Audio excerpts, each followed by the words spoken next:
अभ्यासानंतर बघा की अनुक्रमणिका जो भाग आहे त्यामध्ये आपल्याला एकूण वर्षभरामध्ये किती घटक आहेत त्या घटकांची ओळख फार महत्त्वाची आहे। या ठिकाणी आपली जी अनुक्रमणिका आहे त्यामध्ये आपण बघतोय की एकूण साधारणतः 9 घटक या ठिकाणी आपल्याला पूर्ण वर्षभरासाठी इयत्ता 10वीच्या इतिहासासाठी आहे। आणि त्यामध्ये पहिला जो घटक आहे आपला इतिहास लेखन पाश्चात्य परंपरा या घटकाचा या ठिकाणी आपण अभ्यास करणार आहोत। प्रथमतः या ठिकाणी इतिहास लेखन कसे करावे कसे करायचे हे बघणार आहोत। कारण आपला पहिलाच घटक आहे इतिहास लेखन पाश्चात्य परंपरा। म्हणजे यामधून आपल्याला काय शिकायचं आहे की इतिहासाचे लेखन कसे करायचे हे आपण या पाठामध्ये बघणार आहोत। तर आपण इतिहासाचा जो अभ्यास करतो तो विज्ञानापेक्षा खूप वेगळा असतो, ही पहिली गोष्ट आपण या ठिकाणी समजून घ्यायची। कारण विज्ञानामध्ये आपण प्रयोग करतो, विज्ञानामध्ये आपण प्रयोग करत असताना प्रयोगासाठी साधने आपल्याला प्रयोगशाळेमध्ये उपलब्ध असतात आणि मग आपण ते ठरवू शकतो त्या ज्या काही घटना आहे, सिद्धांत आहे, बरोबर आहे का खोटी आहे हे आपण प्रयोगशाळामध्ये त्यामध्ये अनुमान त्या ठिकाणी पडताळून पाहून त्या ठिकाणी आपण सिद्ध करू शकतो खरं आहे की खोटे आहे। हे विज्ञानामध्ये घडतं, पण इतिहासामध्ये तसं नाही। पण इतिहासामध्ये तसं नसतं, कारण इतिहासामध्ये घटना ही आधीच घडून गेलेली असते। कुठल्याही घटना इतिहासामध्ये या भूतकाळामध्ये आधीच घडून गेलेल्या असतात। घटनांना आपण पुनर्जीवित करू शकत नाही, त्यासाठी आपल्याला वेगळ्या पद्धतीचा अभ्यास करावा लागतो। या घटनांमध्ये जे पाश्चिमात्य देशातले जे विचारवंत आहेत, जे विचारवंत होते, त्यांनी इतिहासाचा अभ्यास कसा करावा, कसा केला पाहिजे याची काही मांडणी केलेली आहे।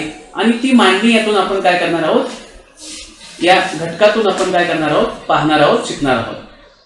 आता यामध्ये आपण बघतोय की इथे बघा गतकाळात घडून गेलेल्या घटनांची क्रमशः संगती लावून त्याचे आकलन करून घेणे या उद्दिष्टाने इतिहासाचे संशोधन, लेखन आणि अभ्यास केला जातो। ही एक अखंडित चालणारी प्रक्रिया या ठिकाणी आहे। बघा या ठिकाणी गतकाळ, गतकाळ या शब्दाचा अर्थ काय होतो की या घटना फार पूर्वी घडून गेलेल्या आहेत। गतकाळ म्हणजे ज्या गोष्टी आधी घडून गेलेल्या आहेत त्या गोष्टी आपण क्रमाने लावल्या पाहिजे। क्रमाने लावल्यानंतर आपल्याला त्याचा अभ्यास करायला सोपं जातं। जसं 1942 मध्ये चले जावचं आंदोलन सुरू केलं, 1947 मध्ये भारताला स्वातंत्र्य मिळालं। म्हणजे पहिला क्रम कुठला असेल तर 1942 आणि दुसरा क्रम कुठला असेल तर 1947। म्हणजे थोडक्यात गतकाळ म्हणजे ज्या गोष्टी आधी घडून गेलेल्या त्या गोष्टी आपण क्रमाने लावल्या पाहिजे आणि क्रमाने जर आपण या गोष्टी लावल्या तर आपल्याला अभ्यास करायला खूप सोपं जातं। पुढे एक शब्द वापरलाय बघा, ही एक अखंडित चालणारी प्रक्रिया आहे। अखंडित म्हणजे याच्यामध्ये कधी खंड पडलेला नसतो। आता अखंडित चालणारी प्रक्रिया म्हणजे नेमकं काय त्या ठिकाणी, तर अखंडित चालणारी प्रक्रिया, उदाहरणार्थ की आज मी तुम्हाला एक इतिहास म्हणला, तो इतिहास खरा आहे का, एखादी इतिहासातली घटना त्या ठिकाणी मी सांगितली ती खरी आहे का, ती खोटी आहे का, तर तो इतिहास सांगत असताना, मांडत असताना तो खरा आहे असे मी म्हणू शकत नाही। कारण याचं कारण असं आहे की जर त्याच्यानंतर एखाद्या घटनेवरती मी अभ्यास केला आणि तो अभ्यास करत असताना मी तो तुम्हाला इतिहास सांगितला, परंतु काही काळानंतर त्याच घटनेवरती एखाद्या व्यक्तीने परत काही नवीन पुरावा त्या ठिकाणी शोधला आणि त्या ठिकाणी इतिहास त्या ठिकाणी मांडला, तर या ठिकाणी अगोदरचा एक नवीन पुरावा भेटला तर अगोदरचा इतिहास त्या ठिकाणी खोटा ठरतो। म्हणून याचा अर्थ एक इतिहास संशोधन, इतिहास लेखन ही एक अखंडितपणे चालणारी प्रक्रिया आहे। यामध्ये इतिहासाचा अखंडितपणे या ठिकाणी चालणारा तो एक अभ्यास या ठिकाणी आहे। वैज्ञानिक ज्ञानशाखांमध्ये उपलब्ध ज्ञानाची सत्यता पडताळून पाहण्यासाठी प्रायोगिक पद्धती आणि प्रत्यक्ष निरीक्षण यांचा अवलंब केला जातो। या पद्धतीच्या आधारे विविध घटनांच्या संदर्भातील सार्वकालीन आणि सार्वत्रिक नियम मांडणे आणि ते नियम पुन्हा पुन्हा सिद्ध करण्यात येणे शक्य असते।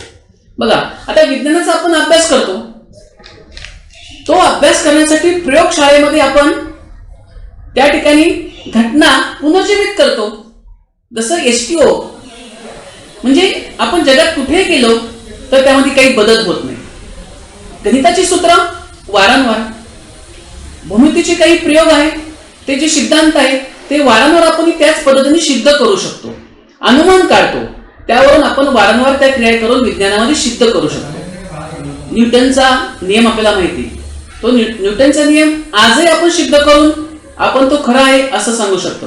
पण इतिहासामध्ये घटना आधीच घडून गेलेल्या असतात. इतिहासामध्ये घटना या आधीच घडून गेलेल्या असतात. त्या घटना आपण पुनर्निर्मित करू शकत नाही. जसे एखादा भूकंप घडला, आपण त्यावेळेस जरी उपलब्ध नसेल किंवा आपण प्रत्यक्ष पाहिलेलं नसेल, परंतु त्या भूकंपाच्या काळामध्ये झालेलं लिखाण, ती घटना, तो कालक्रम, त्याचा अभ्यास आज करून आपण त्या काळातला त्या भूकंपाची सगळी माहितीचा अभ्यास करू शकतो. परंतु भूकंप आपण आता घडू शकतो का? नाही. म्हणजे थोडक्यात इतिहासामध्ये आपण पुनर्जीवित कुठली घटना करू शकत नाही. त्यासाठी आपल्याला इतिहासामध्ये काय करावं लागतंय, तर आपल्याकडे वेगळा दृष्टिकोन त्या ठिकाणी असला पाहिजे.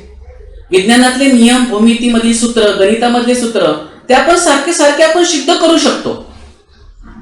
इतिहास संशोधनामध्ये आपण ते सारखं पुन्हा या ठिकाणी सिद्ध त्या ठिकाणी करू शकतो, ते मांडू शकतो, ते खरे ठरू शकतो. पण इतिहासामध्ये तसं होत नाही. इतिहास संशोधनामध्ये घटना या आधीच घडून गेलेल्या असतात. इतिहास संशोधनामध्ये बघा, प्रायोगिक पद्धती, प्रत्यक्ष निरीक्षण यांचा अवलंबन करणं शक्य नसतं, जे आपण विज्ञानामध्ये करतो. कारण इतिहासातील घटना या आधीच घडून गेलेल्या असतात, तेव्हा त्यांच्या निरीक्षणासाठी आपण तिथे नसतो. त्या घटनांची पुनरावृत्ती करता येत नाही. म्हणून एखादी घटना घडली तर ती पुनर्निर्माण आपण करू शकत नाही, मी तुम्हाला अगोदर सांगितलं. तसेच सार्वकालिक आणि सार्वत्रिक नियम मांडणे आणि ते नियम सिद्ध करणे हे इतिहासामध्ये त्या ठिकाणी शक्य नसतं. सर्वप्रथम ऐतिहासिक दस्तऐवज, यामध्ये एक गोष्ट लक्षात घ्या की सर्वप्रथम ऐतिहासिक दस्तऐवज लिहिण्यासाठी ज्या भाषेचा आणि लिपीचा वापर केला गेला असेल, त्याचे वाचन करण्यासाठी आणि त्याचा अर्थ समजण्यासाठी ती भाषा आणि लिपी जाणणाऱ्या तज्ञांची आवश्यकता त्या ठिकाणी लागते. एक गोष्ट समजून घ्या की सर्वप्रथम ऐतिहासिक दस्तऐवज लिहिण्यासाठी ज्या भाषेचा आणि लिपीचा वापर केला गेला असेल, त्याचे वाचन करण्यासाठी आणि त्याचा अर्थ समजून घेण्यासाठी ती भाषा आणि लिपी जाणणाऱ्या तज्ञांची आज आवश्यकता असते. समजा एक एक्झाम्पल, शिवाजी महाराजांच्या काळामधलं एखादं मोडी लिपीतलं पत्र सापडलं. मग त्या मोडी लिपीतलं पत्र जर सापडलं तर मग ती मोडी लिपी जाणणारी व्यक्ती, मोडी लिपीचा अभ्यास असणारं, ज्ञान असणारी व्यक्ती त्या ठिकाणी असणं आवश्यक आहे. त्या पत्रातली भाषा, त्या पत्रातला अर्थ समजती भाषा आणि ती लिपी जाणणाऱ्या तज्ञांची आवश्यकता असते. ही फार महत्वाची गोष्ट असते. त्यानंतर अक्षर वाटिका म्हणजे अक्षराचं वळण, ते अक्षर कशा प्रकारे काढलेलं आहे, त्या लेखकाची भाषा शैली कशी आहे, वापरलेल्या कागदांचा निर्मितीचा काळ कुठला आहे, कुठल्या काळातला तो कागद आहे आणि कागदाचा प्रकार काय आहे, अधिकारदर्शक मुद्रा यासारख्या विविध गोष्टीचे जाणकार संबंधित दस्तऐवज अस्सल आहे की नाही हे ते ठरवण्यास मदत त्या ठिकाणी करू शकतात. तर या ठिकाणी बघा, मग आपण बघितलं की त्यामध्ये कुठलाही दस्तऐवज त्याचा अभ्यास करण्यासाठी, त्या ठिकाणी लिपी जाणण्यासाठी तज्ञांची आवश्यकता त्या ठिकाणी असते. मग त्या ठिकाणी अक्षर वाटिका म्हणजे अक्षराचे वळण कसं आहे, लेखकाची भाषा शैली, वापरलेल्या कागदाच्या निर्मितीचा काळ आणि कागदाचा प्रकार, अधिकारदर्शक मुद्रा या विविध गोष्टींचे जाणकार संबंधित दस्तऐवज अस्सल आहे की नाही याचा शास्त्रशुद्ध पद्धतीने अभ्यास करून त्या ठिकाणी ठरू शकतात. आणि हे ठरवण्यासाठी आपल्याला तज्ञांची त्या ठिकाणी आवश्यकता भासते किंवा आवश्यकता लागते. आणि त्यानंतर इतिहास तज्ञ ऐतिहासिक संदर्भाच्या तौलनिक विश्लेषणाच्या आधारे दस्तऐवजातील माहितीच्या विश्वासार्हतेची पडताळणी त्या ठिकाणी करू शकतात. आता या ठिकाणी इतिहास संशोधन पद्धती, आता या इतिहास संशोधन पद्धतीमध्ये कशा प्रकारे मांडणी त्या ठिकाणी केली ते समजून घ्यायचंय. तर ऐतिहासिक माहितीचं संकलन बघा, पहिला जो भाग आहे बघा, ऐतिहासिक माहितीचे संकलन, ऐतिहासिक बदलांना कारणीभूत असणाऱ्या प्रक्रियेचे स्वरूप अधोरेखित करणे, त्याचं तौलनिक विश्लेषण त्या ठिकाणी करणे. तर ऐतिहासिक माहितीचं संकलन कशा प्रकारे करायचं, त्यामध्ये कोणकोणत्या प्रकारचे बदल त्या ठिकाणी घडले, कोणत्या प्रक्रियेमुळे त्या ठिकाणी ते बदल घडले, याचं व्यवस्थित त्या ठिकाणी स्वरूप अधोरेखित करणे आणि त्याचं तौलनिक त्या ठिकाणी विश्लेषण करणं, असे इतिहास संशोधनामधली एक पहिली या ठिकाणी पद्धत त्या ठिकाणी बघितल्या जाते. त्यानंतर पुढचा जो भाग आहे, की जी पद्धत आहे त्या ठिकाणी विशिष्ट ऐतिहासिक घटनांचा उपलब्ध माहितीचे स्थल कालात्मक संदर्भ तसेच ऐतिहासिक अभ्यास पद्धतीच्या विविध संकलनात्मक चौकटीचे आकलन करून घेणे. काही इतिहासकारांनी किंवा इतिहास तज्ञांनी इतिहासाचा अभ्यास करण्याच्या काही पद्धतीचं, काही चौकटीचं त्या ठिकाणी आखून दिलेले आहे आणि त्या चौकटीत आखून दिलेल्याप्रमाणे त्याचा अभ्यास करणं, विशिष्ट ऐतिहासिक घटनांचा उपलब्ध माहितीचे स्थल कालात्मक संदर्भ, कुठल्या काळातली, कोणत्या ठिकाणची ही घटना, केव्हाची, हे सगळे संदर्भ अभ्यास करून ऐतिहासिक अभ्यास पद्धतीच्या विविध संकलात्मक चौकटीचे आकलन करून घेणे ही एक इतिहास संशोधनामधली पद्धती त्या ठिकाणी आहे. त्यानंतर ऐतिहासिक संदर्भाशी निगडीत योग्य प्रश्नाची मांडणी त्या ठिकाणी करणे, म्हणजे थोडक्यात ऐतिहासिक संदर्भ जे आहे त्या ऐतिहासिक संदर्भाच्या निगडीत योग्य प्रश्नाची मांडणी करणे, घटना, का, कसं, कुठलं, काय, या सगळ्या गोष्टीशी संदर्भ आहे त्या निगडीत योग्य प्रश्नाची मांडणी त्या ठिकाणी करणं अपेक्षित आहे. त्यानंतर संभाव्य परिकल्पना मांडणे. आता परिकल्पना म्हणजे काय, त्यामध्ये तर्कशुद्ध त्या ठिकाणी मांडणे, त्यामध्ये पुरावा, अंदाज मांडला जातो, तो शास्त्रशुद्ध पद्धतीने अभ्यास केला जातो. म्हणजे थोडक्यात परिकल्पना, संभाव्य परिकल्पना मांडणे म्हणजे थोडक्यात तर्कशुद्ध कल्पना त्या ठिकाणी मांडणे, हा त्याचा त्या ठिकाणी अर्थ होतो. त्यानंतर इतिहासाच्या साधनांचे चिकित्सक संशोधन त्या ठिकाणी करणे. आता इतिहासाच्या साधनांचे चिकित्सक संशोधन त्या ठिकाणी करणे, तुम्हाला माहिती आहे की तुम्ही एकदा 6वी 7वी 8वी पर्यंत इतिहासाच्या साधनांचे 3 प्रकार बघितलेले आहेत. 9वी मध्ये पण तुम्ही साधनांचे इतिहासाची साधनं बघितले, म्हणजे लिखित साधन असेल, भौतिक साधन असेल किंवा मौखिक साधन असेल. तर मग इतिहासाचे जे साधन आहे त्या साधनांच्या उपलब्धतेनुसार त्यांचा शास्त्रशुद्ध पद्धतीने अभ्यास करणे, चिकित्सक पद्धतीने त्याचं संशोधन करणे आणि अशा प्रकारे इतिहासाचं लेखन करणे, हा एक इतिहास संशोधनाची एक त्या ठिकाणी काय आहे, पद्धत त्या ठिकाणी आहे. त्यानंतर उपलब्ध ऐतिहासिक माहितीचे संदर्भ तपासणे, की जे जे ऐतिहासिक पुरावे आपल्याकडे उपलब्ध आहेत त्या पुराव्याचे संदर्भ तपासणे. अशा प्रकारे आपल्याला इतिहास संशोधन करत असताना, इतिहासाची मांडणी करत असताना या संशोधन पद्धतीचा त्या ठिकाणी वापर करून आपल्याला इतिहासाचं त्या ठिकाणी काय करता येतं, लेखन त्या ठिकाणी आपल्याला करता येतं. त्यानंतर या इतिहास संशोधनामध्ये सहाय्यभूत होणाऱ्या विविध ज्ञानशाखा बघा. आता इतिहासाचं लेखन करत असताना किंवा इतिहासाचं संशोधन करण्यासाठी सहाय्यभूत होणाऱ्या विविध ज्ञानशाखा आणि संस्था आहेत, की ज्या संस्थेमुळे आपल्याला इतिहासाचं लेखन त्या ठिकाणी करता येतं. उदाहरणार्थ पुरातत्व. आता हडप्पा संस्कृती बघा, हडप्पा संस्कृतीचा शोध लागला तो कुठल्या खात्याने लावला, तर पुरातत्व एक स्वतंत्र खातं आहे.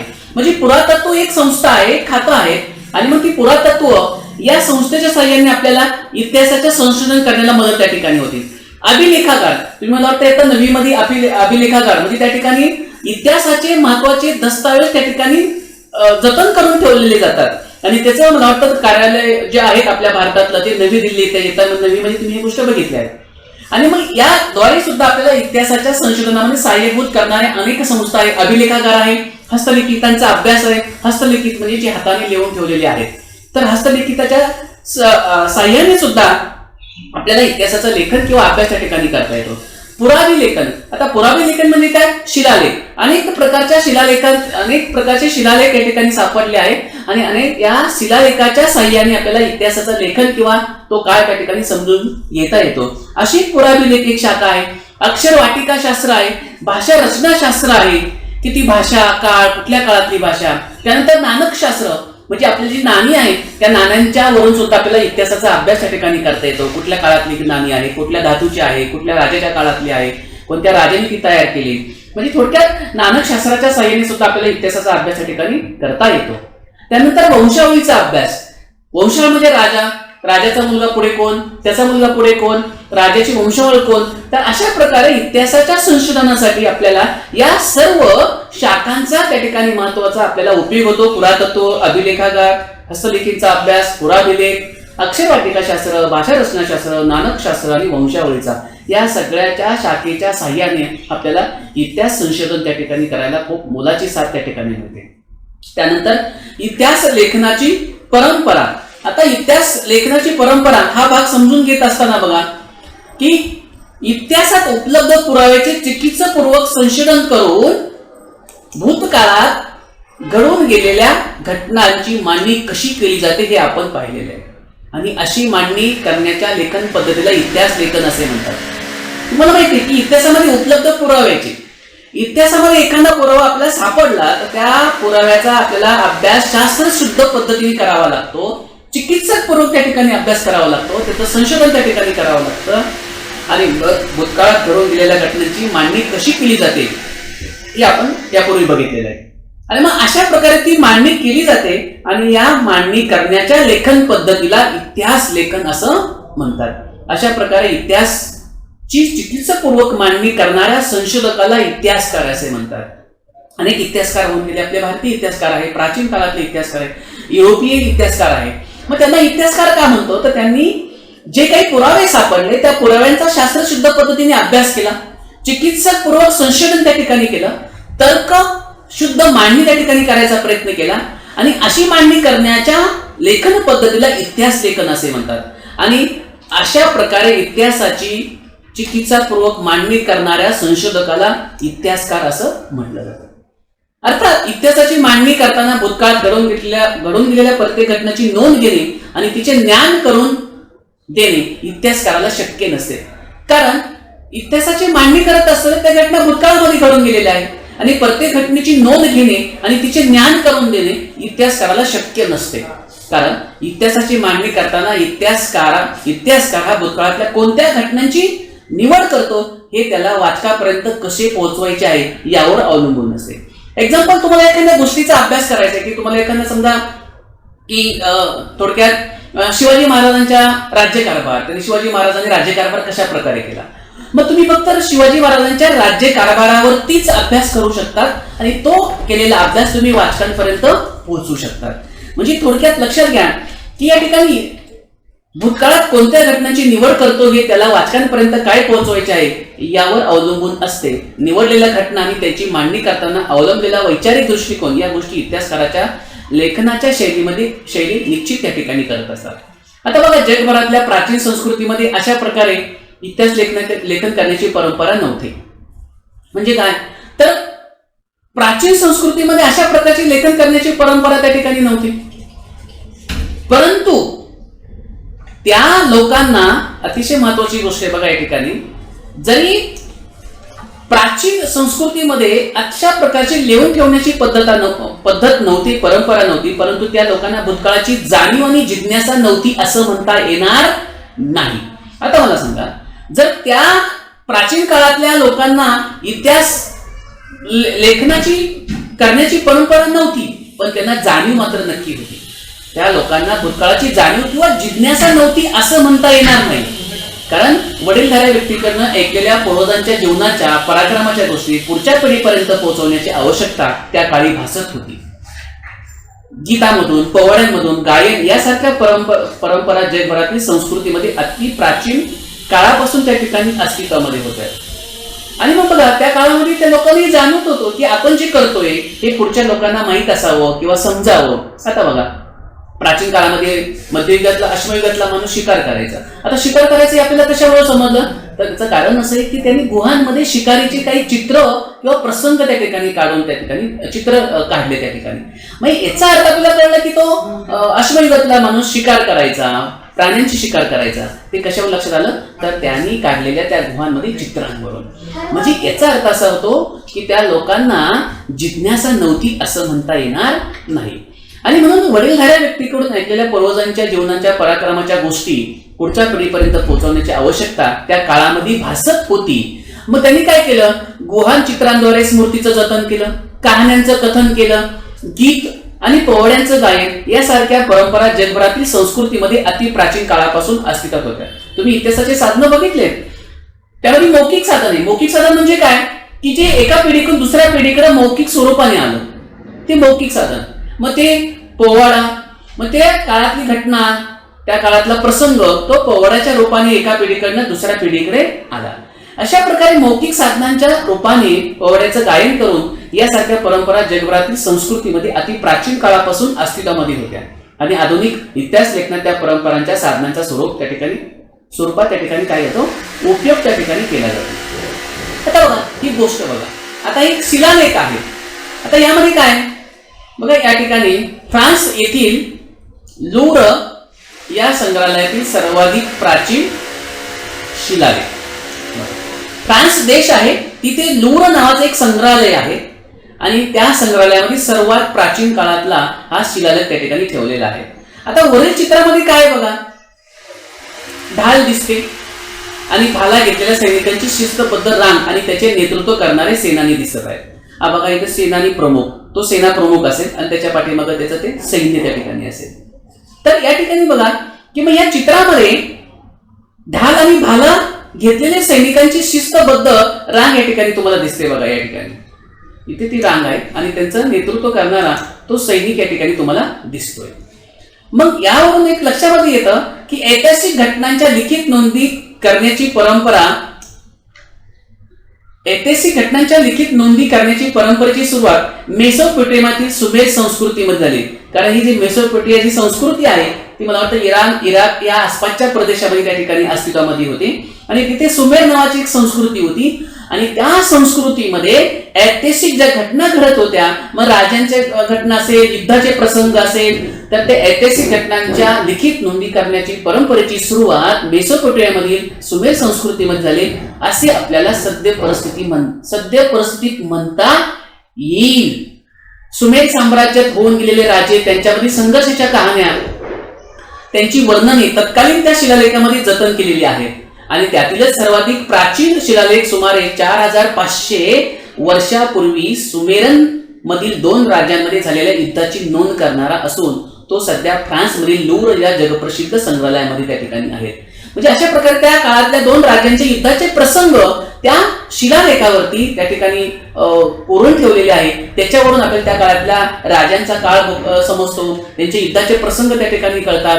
अशा प्रकारे यातून आपल्याला त्या काळातला इतिहास त्या ठिकाणी या जे साधने आहे, भौतिक साधने, त्यामध्ये जो शिलालेख आहे त्याच्याद्वारे त्या ठिकाणी आपल्याला इतिहास त्या ठिकाणी त्या काळातला समजतो. आता पुढचा भाग म्हणजे आधुनिक इतिहास लेखन. आता आधुनिक इतिहास लेखन म्हणजे काय, तर यामध्ये बघा आधुनिक इतिहास लेखनाच्या 4 पद्धती आहेत. तर या 4 पद्धती अतिशय महत्वाच्या आहेत, त्याच्यावरती आपल्याला प्रश्न सुद्धा त्या ठिकाणी येऊ शकतात. त्यामध्ये पहिली जी पद्धत आहे ही पद्धत शास्त्रशुद्ध आहे.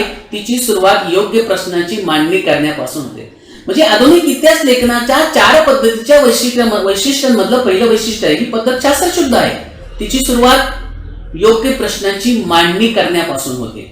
म्हणजे कुठल्याही एखादे संशोधन करायचं आहे, एखाद्या साधनांचा अभ्यास करायचा आहे, तर त्यामध्ये योग्य प्रश्नांच्या मांडणीच्या स्वरूपामध्ये करून त्यामध्ये आपल्याला शास्त्रशुद्ध पद्धतीने तिचा अभ्यास करता येतो.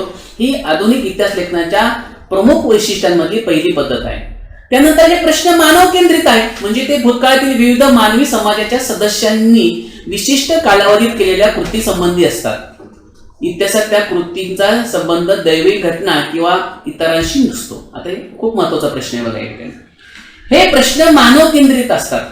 ज्या ज्या काही इतिहासामध्ये घटना आहे, ज्या प्रसंग आहे त्या मानव केंद्रित असतात, समाजासंबंधित त्या ठिकाणी असतात. म्हणजे ते भूतकाळातील विविध मानवी समाजाच्या सदस्यांनी विशिष्ट कालावधीत केलेल्या कृती संबंधित असतात. कारण बघा आता युरोपातला इतिहास लेखन आपण बघितलं तर सुरुवातीला त्या ठिकाणी देवानी केलं किंवा ही देवामुळे त्या ठिकाणी घटना घडली, त्यामुळे त्या ठिकाणी बदल घडलेला असं सुरुवातीला मानलं जायचं. पण ते तसं नाहीये. पण युरोपामध्ये अशा प्रकारे सुरुवातीला अशा गोष्टी मांडल्या जायच्या किंवा केल्या त्या ठिकाणी जायच्या. परंतु आपण एकंदरीत सगळा हा मानवाचा इतिहास या ठिकाणी बघितला तर कुठलेही प्रश्न हे मानव केंद्रित असतात. मग ते भूतकाळातील विविध मानवी समाजाच्या सदस्यांनी विशिष्ट कालावधीत केलेल्या कृती संबंधित असतात आणि इतिहासात त्या कृतीचा संबंध दैवी घटना किंवा देवदेवतांच्या कहाण्या, कथा कहाण्यांशी जोडण्याचा प्रयत्न केला जात नाही. मग हे देवानी केलं, ते देवानी केलं, असा सगळा इतिहास आपण अश्मयुग बघतोय. मग मानवाची निर्मिती कशी झाली, त्याची साधनं कशी, त्यांनी शिकार कसे केले, त्यांनी शेतीचा शोध कसा लावला, या सगळ्या गोष्टी आपण या ठिकाणी आज देवदेवतांच्या कथा कहाण्यांशी जोडण्याचा प्रयत्न इतिहासामध्ये केला जात नाही. त्यानंतर तिसरी जी पद्धत वैशिष्ट्य आहे, या प्रश्नांच्या इतिहासातील उत्तरांना विश्वासार्ह पुरावाचा आधार असतो.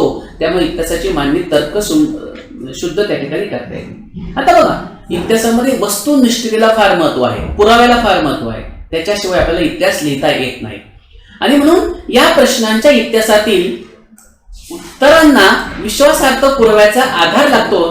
त्यामुळे इतिहासाची तर्क सुसंगत मांडणी त्या ठिकाणी करणं. कारण पुराव्याशिवाय आपण ती मांडणी करू शकत नाही, पुराव्याशिवाय आपण अभ्यास करू शकत नाही. मग एखाद्या गोष्टीचा पुरावा सापडल्यानंतर त्याचा शास्त्रशुद्ध पद्धतीने तर्क सुसंगत अभ्यास त्या ठिकाणी करता येतो, केला जातो. आणि म्हणून तिसऱ्या वैशिष्ट्यामध्ये या प्रश्नांच्या इतिहासातील उत्तरांना विश्वासार्ह पुरावा आधार असतो. त्यामुळे इतिहासाची मांडणी तर्क सुसंगत त्या ठिकाणी असते.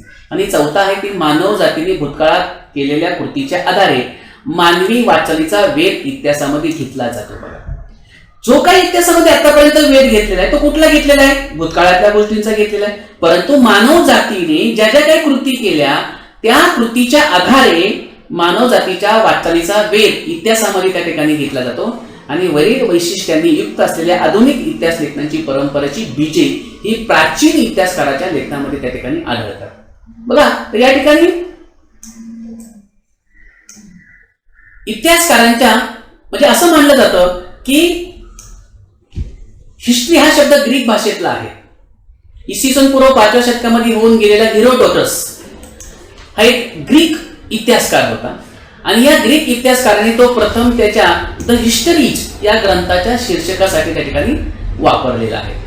आता पुढे आपल्याला पुढचा जो मुद्दा बघायचा आहे तो म्हणजे युरोपातील वैज्ञानिक दृष्टिकोनाचा विकास आणि इतिहास लेखन. बघा, अतिशय महत्वाच्या गोष्ट आहे या ठिकाणी. तर या ठिकाणी इसवी सनाच्या 18व्या शतकाच्या काळापर्यंत युरोपमध्ये तत्वज्ञान आणि विज्ञान या क्षेत्रामध्ये लक्षणीय प्रगती होती. म्हणजे तत्वज्ञानावरती अभ्यास केला जायचा, विज्ञानावरती अभ्यास केला जायचा, वैज्ञानिक पद्धतीचा उपयोग करून सामाजिक आणि ऐतिहासिक वास्तवांचाही अभ्यास करणं शक्य आहे असा विश्वास त्या विचारवंतांना वाटू लागला होता. आणि पुढील काळामध्ये युरोप अमेरिकेमध्ये इतिहास आणि इतिहास लेखन या विषयी संबंधी खूप विचार मंथन झाली, चर्चा त्या ठिकाणी झाला आणि नंतर मग पुढे इतिहास लेखनामध्ये वस्तुनिष्ठतेला अतिशय महत्व त्या ठिकाणी येत गेलं. 18व्या शतकाच्या आधी युरोपामधील विद्यापीठांमध्ये सर्वत्र ईश्वरविषयक चर्चा आणि तत्संबंधीचे तत्वज्ञान या विषयांनाच अधिक महत्व दिले गेले. तुम्हाला मी पहिल्यांदा काही गोष्ट सांगितली बघा की युरोपामध्ये इतिहासाला सुरुवातीची काय म्हणजे घटना घडलेली आहे की कुठलाही प्रसंग घडला तो देवामुळे घडला, कुठलाही बदल घडला तर तो देवामुळे त्या ठिकाणी घडला. तर अशा प्रकारे ते मांडलं जायचं. परंतु या ठिकाणी आपण बघतोय की 18व्या शतकाच्या आधी युरोपमधील विद्यापीठांमध्ये सर्वत्र ईश्वरविषयक चर्चा आणि तत्संबंधीचे तत्वज्ञान या विषयांनाच अधिक महत्व दिले गेले होते. परंतु हळूहळू त्यामध्ये चित्र बदलू लागले, नव्हे बदलले गेले. इसवी सन 1737 मध्ये जर्मनीमधील गॉटिंगेन विद्यापीठाची स्थापना झाली आणि या विद्यापीठामध्ये प्रथम इतिहास या विषयाला स्वतंत्र स्थान प्राप्त झालं आणि तिथून पुढे जगातल्या इतर देशांमध्ये, जगातल्या इतर विद्यापीठांमध्ये इतिहासाविषयी अभ्यास, संशोधन, लेखन अभ्यासाची केंद्र त्या ठिकाणी बनली गेली. थोडक्यात की आपण लक्षात घेतलं पाहिजे की जगामध्ये पहिल्यांदा इसवी सन 1737 मध्ये जर्मनीमध्ये गॉटिंगेन विद्यापीठाची स्थापना झाली आणि त्या विद्यापीठामध्ये प्रथमच इतिहास या विषयाला स्वतंत्र स्थान प्राप्त झालं आणि नंतर 1737 नंतर त्या पाठोपाठ जर्मनीमध्ये इतर विद्यापीठ सुद्धा इतिहासाची अभ्यास केंद्र त्या ठिकाणी काय झाली, बनली गेली. तर अशा प्रकारे या ठिकाणी आपण इतिहासाची काही वैशिष्ट्ये या ठिकाणी युरोपामधले इतिहासाचा वैज्ञानिक दृष्टिकोनाचा विकास आणि इतिहास लेखन कशा प्रकारे केलं जायचं, सुरुवात कशी झाली हा भाग या ठिकाणी आपण अभ्यासला. आता हे करत असताना पुढे काही महत्वाचे विचारवंत जे युरोपमध्ये असेल, त्या फ्रान्समध्ये असेल, या महत्वाच्या विचारवंतांचे काही इतिहासाविषयी त्यांचं जे म्हणणं आहे ते अभ्यासणं महत्वाचं आहे. इतिहास लेखनाचे शास्त्र विकसित होण्यात अनेक विचारवंतांचा हातभार लागलेला आहे. त्यातील काही महत्वाच्या विचारवंतांची आपण माहिती या ठिकाणी समजून घेऊया. तर या ठिकाणी बघा, तर पहिले जे विचारवंत आहे ते म्हणजे रेने देकार्त. इतिहास, आता यांचं काय म्हणणं होतं रेने देकार्तांचं? इतिहास लेखनासाठी वापरल्या जाणाऱ्या ऐतिहासिक साधनांची, विशेष कागदपत्रांची विश्वासार्हता तपासून घेणे आवश्यक आहे असे त्यांनी आग्रहाने मत त्या ठिकाणी मांडले. यांचं असं म्हणणं होतं की इतिहास लेखन करण्यासाठी, इतिहासाचं संशोधन करण्यासाठी ऐतिहासिक साधनांची, विशेष कागदपत्रांची विश्वासार्हता तपासून घेणे आवश्यक आहे. म्हणजे एखादा पुरावा तो सापडला, तो पुरावा खरा की खोटा याची विश्वासार्हता तपासून घेणे आवश्यक आहे असे मत त्यांनी आग्रहाने मांडले जाते. त्यामध्ये रेने देकार्ते हा एक फ्रेंच तत्वज्ञ अग्रभागी त्या ठिकाणी होता आणि त्यांनी लिहिलेल्या डिस्कोर्स ऑन द मेथड हा जो ग्रंथ आहे त्या ग्रंथामधील एक नियम शास्त्रशुद्ध संशोधनाच्या दृष्टीने फारच महत्वाचा त्या ठिकाणी मांडला जातो. त्यांचं असं म्हणणं होतं की एखादी गोष्ट सत्य आहे असे निसंशयरित्या प्रस्थापित होत नाही तोपर्यंत तिचा स्वीकार अद्यापही करू नये हा तो नियम होता. जोपर्यंत एखाद्या गोष्टीचा आपण शास्त्रशुद्ध पद्धतीने ती सत्य आहे इथपर्यंत जोपर्यंत आपण पोहोचत नाही तोपर्यंत तिचा स्वीकार कदापिही करू नये असं त्यांचं त्या ठिकाणी म्हणणं होतं. असं त्यांनी काही इतिहासाविषयी किंवा इतिहास लेखनाविषयी त्यांनी आपले विचार या ठिकाणी मांडलेले आहेत. पुढचा इतिहासकार जो आहे तो म्हणजे व्हॉल्टेअर. बघा, व्हॉल्टेअर यांच्याबद्दलच आता जो मागच्या वेळेची परीक्षा झाली इतिहास म्हणजे त्यांच्यावरती हा एक प्रश्न विचारलेला होता. आता व्हॉल्टेअरचं मूळ नाव फ्रान्सवा मरी अरुये असे होते. व्हॉल्टेअर एक फ्रेंच तत्वज्ञानी होते आणि त्यांनी इतिहास लेखनासाठी केवळ वस्तुनिष्ठ सत्य आणि घटनांचा कालक्रम एवढ्यावरतीच आपलं लक्ष केंद्रित केलं नाही. आता इथे फार महत्वाची गोष्ट आहे व्हॉल्टेअरचं. बघा, गोष्ट समजून घ्या.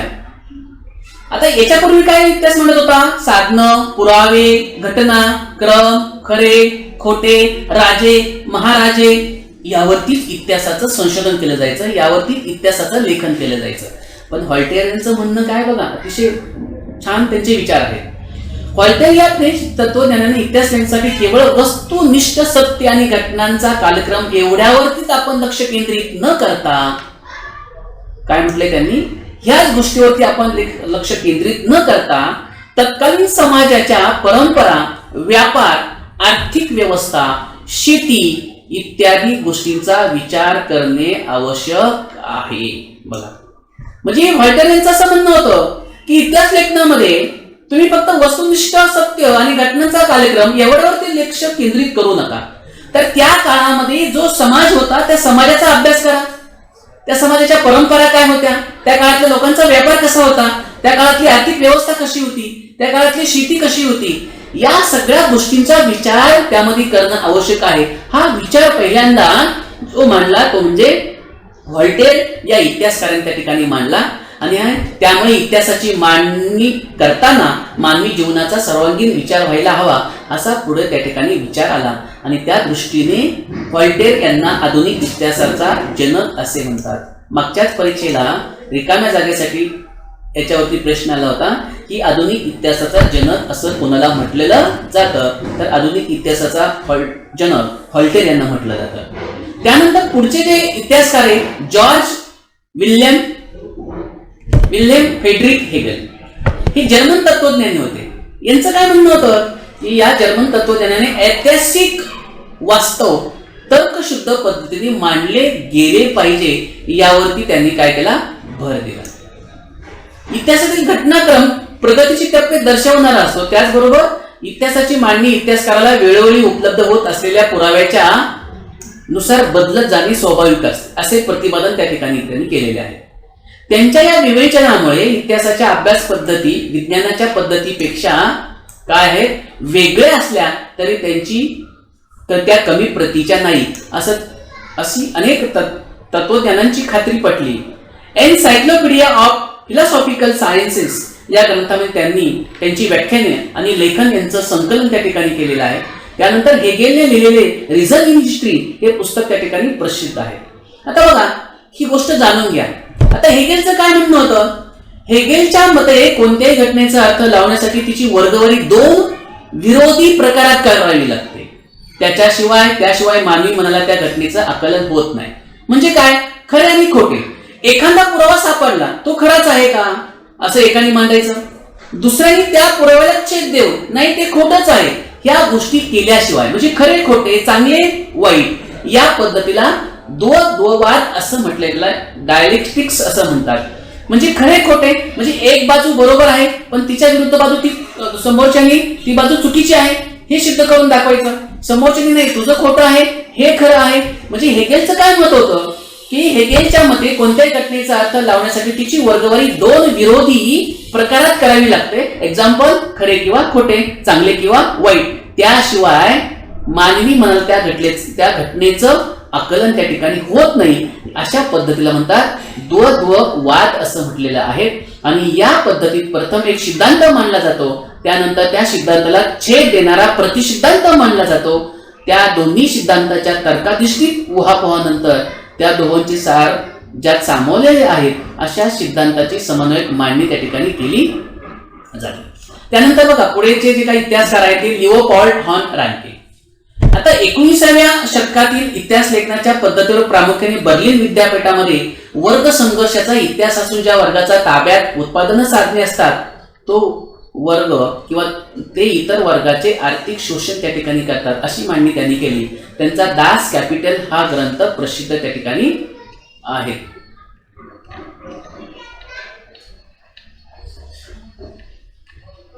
सॉरी, तर या ठिकाणी बघा, तर लिओपार्ड ऑन रांके हे 19व्या शतकातल्या इतिहास लेखनाच्या पद्धतीवर प्रामुख्याने बर्लिन विद्यापीठातील या ठिकाणी लिओपार्ड ऑन रांके यांच्या विचाराचा प्रभाव होता.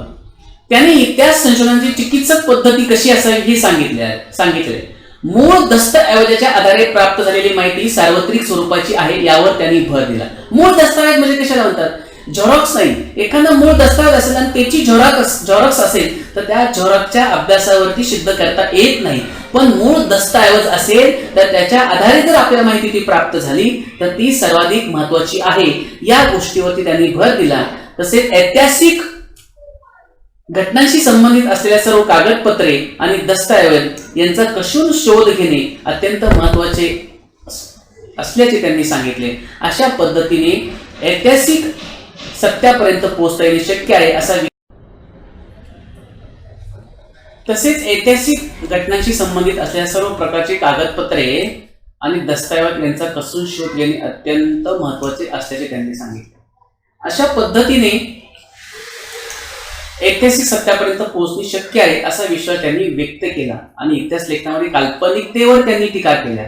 त्यांनी जागतिक इतिहासाच्या मांडणीवर भर दिला. The theory and practice of the history and the secret of the world history या ग्रंथामध्ये त्यांनी विविध लेखांचं संकलन त्या ठिकाणी केलेलं आहे. पुढचे इतिहासकार आहे ते म्हणजे कार्ल मार्क्स. आता 19व्या शतकाच्या उत्तरार्धात कार्ल मार्क्स यांनी मांडलेल्या सिद्धांतामुळे इतिहासाच्या दृष्टिकोनातून महत्वाचा बदल घडवून आणणारी वैचारिक प्रणाली अस्तित्वात आली. आता याच्यामध्ये काय बदल घडला तर त्यांचं असं म्हणणं होतं की इतिहास हा अमूर्त कल्पनांचा नसून जिवंत माणसाचा असतो. म्हणजेच काय की माणसामधलं नातेसंबंध, त्यांच्या मूलभूत गरजा भागवण्यासाठी उपलब्ध असलेल्या उत्पादन साधनांच्या स्वरूपावरती व मालकीवरती अवलंबून असतात. आता समाजामधील वेगवेगळ्या घटनांना ही साधने समप्रमाणात उपलब्ध होत नाही.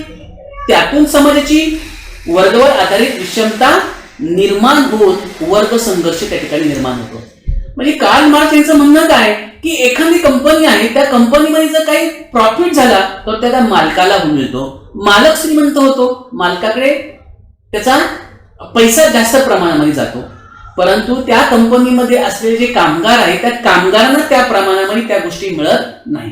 मग यातून काय होतं तर समाजामध्ये वेगवेगळ्या घटकांना ही साधने समप्रमाणामध्ये उपलब्ध होत नाही आणि त्यातून समाजाची वर्गवार आधारित विषम विभागणी होऊन वर्ग संघर्ष त्या ठिकाणी निर्माण होतो. मानवी इतिहास अशा वर्ग संघर्षाचा इतिहास असून ज्या वर्गाच्या ताब्यात उत्पादन साधने असतात तो इतर वर्गाचे आर्थिक शोषण करतो अशी मांडणी कार्ल मार्क्स यांनी त्या ठिकाणी मांडली. त्यांनी दास कॅपिटल नावाचा ग्रंथ लिहिला आणि त्या ग्रंथामध्ये अशा प्रकारची मांडणी केलेली आहे. त्यांचा तो जगप्रसिद्ध असलेला काय कार्ल मार्क्स यांचा तो ग्रंथ आहे. त्यानंतर पुढे आहे ॲनल्स प्रणाली. आता ॲनल्स प्रणाली म्हणजे काय की 20व्या शतकाच्या सुरुवातीला फ्रान्समध्ये ॲनल्स नावाने ही ओळखली जाते. आणि ॲनल्स नावाने ओळखली जाणारी ही ॲनल्स प्रणाली ही इतिहास लेखनाची प्रणाली उदयास त्या ठिकाणी आली, सुरुवात झाली. ॲनल्स प्रणालीमुळे इतिहास लेखनाला एक वेगळीच दिशा मिळाली. कारण इतिहासाचा अभ्यास फक्त राजकीय घडामोडी, राजे, महान नेते आणि त्यांच्या अनुषंगाने राजकारण, मुत्सद्देगिरी, युद्ध यांच्यावर केंद्रित न करता तत्कालीन हवामान, स्थानिक लोक, शेती, साधने, समाजाची विभागणी, समूहाची मानसिकता या सगळ्या गोष्टींचा अभ्यास करणे महत्वाचे आहे. बघा याच्यापूर्वी मी तुम्हाला सांगितलं कार्ल मार्क्स यांचं सुद्धा तेच म्हणणं होतं की इतिहासाची मांडणी फक्त विशिष्ट गोष्टीवरती नसावी, ती समाजावरती असावी, शेतीवरती असावी. मग या ठिकाणी ॲनल्स प्रणाली सुद्धा ही फ्रान्समध्ये एक नव्याने ओळखली जाऊ लागली, ती उदयास त्या ठिकाणी आली. कारण पूर्वी काय व्हायचं फक्त राजांचे प्रसंग, राजाच्या वंशावळी, राजाचं कार्य, राजाचा कारभार, राजाच्या घडामोडी, महान नेते, राजकारण, मुत्सद्देगिरी, दोन राजांमध्ये झालेले युद्ध, त्या युद्धाचे प्रसंग एवढ्यावरतीच इतिहासाचा अभ्यास केला जायचा किंवा त्याच्यावरती इतिहासाचं लेखन केलं जायचं. परंतु ही जी नवीन ॲनल्स प्रणाली उदयास आली त्याच्यामध्ये असं सांगितलं गेलं की इतिहासाचा अभ्यासक्रम फक्त राजकीय घडामोडी, राजे, महान नेते आणि त्यांच्या अनुषंगाने असणारं राजकारण, मुत्सद्देगिरी, युद्धे यांच्यावर केंद्रित न करता त्या काळातलं हवामान कसं होतं, त्या काळातली लोकांची परिस्थिती कशी होती, त्या काळातल्या लोकांची शेती करण्याची पद्धत कशी होती, त्या काळातला व्यापार कसा होता, तंत्रज्ञान कसं होतं, दळणवळण कसं होतं, समाजाची एकमेकांची संपर्काची साधने कुठली होती, समाजाची सामाजिक विभागणी आणि समूहाची मानसिकता, या सगळ्या विषयांचा अभ्यास करणे महत्वाचे मानले जाऊ लागले आणि ॲनर्स प्रणाली सुरू करण्याचं आणि तिचा विकास करण्याचं श्रेय फ्रेंच इतिहासकारांना दिलं जातं. त्यानंतर या सगळ्या गोष्टींवरती इतिहासाचं लेखन त्या ठिकाणी होऊ लागलं. पुढे एक महत्वाचा मुद्दा आहे बघा, स्त्रीवादी इतिहास लेखन. आता स्त्रीवादी इतिहास लेखन म्हणजे काय की तुमच्या लक्षात आलं असेल की मध्ययुगीन काळामध्ये जरी आपण बघितलं तर प्राचीन काळापासून बघितलं किंवा मध्ययुगीन काळामध्ये आपण जर बघितलं तर कुटुंबाचा प्रमुख पुरुष असायचा, कुठलेही निर्णय घेण्याचे अधिकारी पुरुषांना असायचे आणि स्त्रियांना मात्र दुय्यम स्थान त्या ठिकाणी दिलं जायचं. मग स्त्रीवादी इतिहास लेखन म्हणजे काय तर त्या ठिकाणी स्त्रियांच्या समस्यांवरती, स्त्रियांच्या कामगिरीवरती मध्ययुगीन काळामध्ये किंवा प्राचीन काळातल्या कुठल्याही प्रकारचं इतिहासावरती स्त्रियांच्यावरती लेखन केलं गेलं नाही, त्यांच्यावरती इतिहास लिहिला गेला नाही. मग स्त्रीवादी इतिहास लेखन म्हणजे स्त्रियांच्या दृष्टिकोनातून केलेली इतिहासाची पुनर्रचना. सीमा द बोव्हार या फ्रेंच विदुषीने स्त्रीवादाची मूलभूत भूमिका सिद्ध केली. मग स्त्रीवादी इतिहास लेखनामध्ये स्त्रियांचा अंतर्भाव करण्याबरोबर इतिहास लेखनाच्या क्षेत्रातील पुरुष प्रधान दृष्टिकोनाचा पुनर्विचार करण्यावर भर दिला गेला. आणि मग त्या काळापासून तर आजपर्यंत स्त्रियांच्या आयुष्याशी निगडीत त्यांची नोकरी असेल, रोजगार असेल, ट्रेड त्या ठिकाणी युनियन असेल, यांच्यासाठी काम करणाऱ्या संस्था असेल, स्त्रियांचं कौटुंबिक आयुष्य असेल, यासारख्या विविध पैलूंचा सविस्तर विचार करणारे संशोधन सुरू झाले. आणि मग पुढे 1990 नंतर स्त्री हा एक स्वतंत्र सामाजिक वर्ग म्हणून स्त्रियांच्या लेखनावरती, स्त्रियांच्या इतिहास लेखनावरती भर त्या ठिकाणी गेलेला या ठिकाणी आपल्याला आढळतो. आणि अलीकडच्या काळामध्ये आपण बघितलं की स्त्रियांच्या वरती अनेक लेखन त्या ठिकाणी केलेले गेले आहे. स्त्रियांचं कार्य असेल, स्त्रियांचा रोजगार असेल, स्त्रियांची कर्तव्यबारी असेल, स्त्रियांनी केलेलं संशोधन असेल, तर या सर्व गोष्टीवरती आज स्त्रियांच्यावरती खूप मोठ्या प्रमाणावरती लेखन त्या ठिकाणी केले जातं. तर अशा प्रकारे या ठिकाणी आपण स्त्रीवादी इतिहास लेखन ह्या गोष्टी आपण या ठिकाणी यातून समजून घेतलेल्या आहे. त्यानंतर पुढे जे आहेत ते मायकेल फुको. आता मायकेल फुको यांचं काय म्हणणं आहे की 20व्या शतकातील फ्रेंच इतिहासकार मायकेल फुको यांच्या लेखनातून इतिहास लेखनाची एक नवीन संकल्पना पुढे आली. काय संकल्पना सांगितली त्यांनी? आर्किओलॉजी ऑफ नॉलेज या ग्रंथामध्ये त्यांनी इतिहासाची कालक्रमानुसार अखंड मांडणी करण्याची पद्धत चुकीची आहे. कालक्रम तुम्हाला अगोदर बघितला की इतिहासामध्ये जो घटना आहे त्या घटनांचा कालक्रम त्या ठिकाणी जर आपण मांडला तर इतिहासाचा अभ्यास करणं सोपं जातं. परंतु मायकेल फुको यांचं काय म्हणणं आहे की त्यांनी जो आर्किओलॉजी ऑफ नॉलेज हा जो ग्रंथ आहे त्या ग्रंथामध्ये त्यांनी काय सांगितलं आहे तर इतिहासाची कालक्रमानुसार अखंड मांडणी करण्याची पद्धत चुकीची आहे असे प्रतिपादन त्यांनी त्या ठिकाणी केले. त्यांचं म्हणणं काय की पुरातत्वामध्ये अंतिम सत्यापर्यंत पोहोचणे हे उद्दिष्ट नसून भूतकाळातील स्थित्यंतराचे स्पष्टीकरण देण्याचा प्रयत्न असतो, याकडे त्यांनी त्या ठिकाणी लक्ष वेधलं. आणि म्हणून फुको यांनी इतिहासातील स्थित्यंतराचे स्पष्टीकरण देण्यावर भर दिला. म्हणून त्यांनी या पद्धतीला ज्ञानाचे पुरातत्व असं त्या ठिकाणी म्हटलेलं आहे. तर अशा प्रकारे या ठिकाणी इतिहासकारांनी पूर्वी विचारात न घेतलेल्या मनोविकृती असेल, वैद्यकशास्त्र असेल, तुरुंग व्यवस्था असेल, यासारख्या विषयाचे त्यांनी इतिहासाच्या दृष्टिकोनातून विचार त्या ठिकाणी केला. आणि म्हणून आधुनिक इतिहास लेखनाची व्याप्ती अशा पद्धतीने सतत विस्तारत गेली. मग ते साहित्य असेल, स्थापत्य असेल, शिल्पकला असेल, चित्रकला असेल, संगीत कला असेल, नृत्यकला असेल, नाट्यकला असेल, या सारख्या विविध विषयांवरती स्वतंत्र इतिहासाचे लेखन होऊ लागले. आज जर आपण इतिहासाच्या लेखनाचा जर आपण अभ्यास केला तर पूर्वीपेक्षा आजच्या काळामध्ये सगळ्याच गोष्टीवरती इतिहासाचं लेखन त्या ठिकाणी केलं जातं. आणि म्हणून हा भाग महत्वाचा आहे की या ठिकाणी बघा तर आधुनिक इतिहास लेखनाची व्याप्ती म्हणजे आजच्या काळातली इतिहासाच्या लेखनाची व्याप्ती खूप प्रचंड वाढलेली आहे, विस्तारत गेलेली आहे, वाढत गेलेली आहे. आज साहित्यावरती इतिहास लेखन केलं जातं, स्थापत्यावरती, शिल्पकलेवरती इतिहास लेखन केलं जातं, चित्रकलेवरती, संगीत कला, नृत्यकला, नाट्यकला, चित्रपट निर्मिती, दूरदर्शन यासारख्या विविध विषयांचे स्वतंत्र इतिहास आज लिहिले जाऊ लागलेले आहेत. तर अशा प्रकारे या ठिकाणी आपण इतिहास लेखन पाश्चात्य परंपरा हा घटक या ठिकाणी आपण समजून घेतलेला आहे. तर विद्यार्थी मित्रांनो, आपल्याला एक महत्वाची सूचना आहे की हा जो घटक आहे हा घटक तुम्ही 2 भागांमध्ये अभ्यास करायचा आहे. पूर्ण एकाच वेळेस अभ्यास न करता अर्धा भाग जो आहे तो अर्धा भाग तुम्ही काय करायचा आहे त्या ठिकाणी अभ्यासाचा आहे 1 दिवस. त्याच्यानंतर पुढच्या भागामध्ये तुम्ही उरलेला अर्धा जो घटक आहे तो अभ्यास करायचा आहे. आणि मग 2 दिवशी हा घटक तुम्ही व्यवस्थित त्या ठिकाणी समजून घ्यायचा आहे. आणि समजून घेतल्यानंतर पुढच्या आठवड्यामध्ये पुन्हा शुक्रवारी तुम्ही या घटकावरचे जे स्वाध्याय आहेत ते स्वाध्याय तुम्ही तुमच्या वहीमध्ये काय करायचे, सोडवायचे आहे. आपण जरी प्रत्यक्ष या ठिकाणी मी तुम्हाला हे स्वाध्याय चेक करणार जरी नसलो, परंतु ज्या वेळेस आपली प्रत्यक्ष शाळा सुरू होईल त्यावेळेस हे स्वाध्याय तुमच्या वहीमध्ये सोडवलेलं 100% अपेक्षित आहे असं या ठिकाणी मी मानतो. तर अशा प्रकारे इतिहास लेखन पाश्चात्य परंपरा हा जो आपला पहिला घटक आहे हा आपण सर्वांनी व्यवस्थित त्या ठिकाणी वारंवार समजून घ्यावा. मी तुम्हाला ऑनलाईन शिक्षण देण्याच्या ऐवजी तुम्हाला ऑफलाईन अशा प्रकारचे व्हिडिओ या ठिकाणी मी टाकतो आहे. याचं कारण असं आहे की तुम्हाला कोणत्याही वेळेस केव्हाही हा व्हिडिओ तुम्हाला पाहून तुम्हाला हा घटक चांगल्या पद्धतीने समजून त्या ठिकाणी घेता येईल आणि याचे स्वाध्याय त्या ठिकाणी तुमच्या वहीमध्ये सोडवायचे. धन्यवाद.